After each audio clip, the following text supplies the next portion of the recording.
પકવાન circle પાસે બે car વચ્ચે અકસ્માત સર્જાયો છે, જેમાં એક મહિલાને ગંભીર ઈજા પહોંચી છે। અકસ્માત બાદ કાર ચાલક ફરાર થઈ ગયો, જો કે બીજી તરફ ઈજાગ્રસ્ત મહિલાને સારવાર અર્થે હોસ્પિટલ ખસેડવામાં આવી। હાલ તો ફરાર કાર ચાલકની પોલીસે તપાસ હાથ ધરી છે।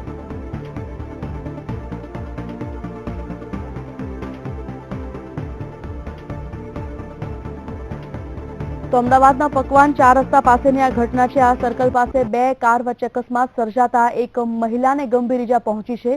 આ અકસ્માત સર્જીને અન્ય એક કાર ચાલક છે તે ફરાર થઈ ગયો છે। પોલીસે આ ફરાર કાર ચાલકની શોધખોળ પણ આદરી છે અને જે મહિલાને ઈજા પહોંચી છે આ અકસ્માતમાં તે મહિલાને અત્યારે હોસ્પિટલમાં સારવાર આપવામાં આવી રહી છે।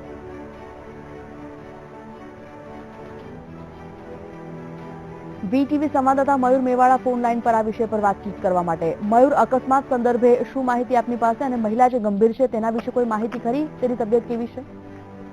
બિલકુલ સંજીવની, જો વાત કરીએ તો પકવાન 4 રસ્તા ઉપર આજે વહેલી સવારે બે કાર વચ્ચે અકસ્માત થયો હતો, જેમાં સ્વિફ્ટ ડિઝાયર અને હુન્ડાઈની ઇટરાસ કાર જે આ બંને કાર વચ્ચે અકસ્માત થયો હતો।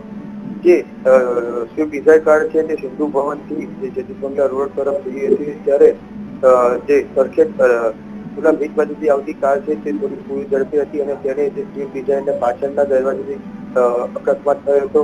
આ અકસ્માતની અંદર જે સ્વિફ્ટ ડિઝાયર કારમાં જે પેસેન્જર મહિલા બેસેલી હતી તેને ઈજાઓ પહોંચેલી છે।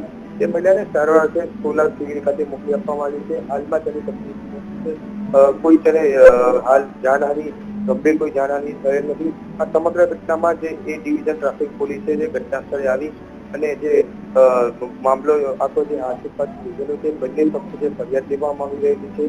સૌપ્રથમ જે સમાચાર મળી રહેલા હતા કે જે કાર ચાલક છે જે અકસ્માત કરી ફરાર થઈ ગયેલ છે, પરંતુ હાલ ઘટના સ્થળ ઉપર બંને કાર ચાલક હાજર હોવાથી પોલીસે બંનેની જે ફરિયાદ લીધેલી છે અને આગળની વધુ કાર્યવાહી હાથ ધરી છે। મયુર, આભાર।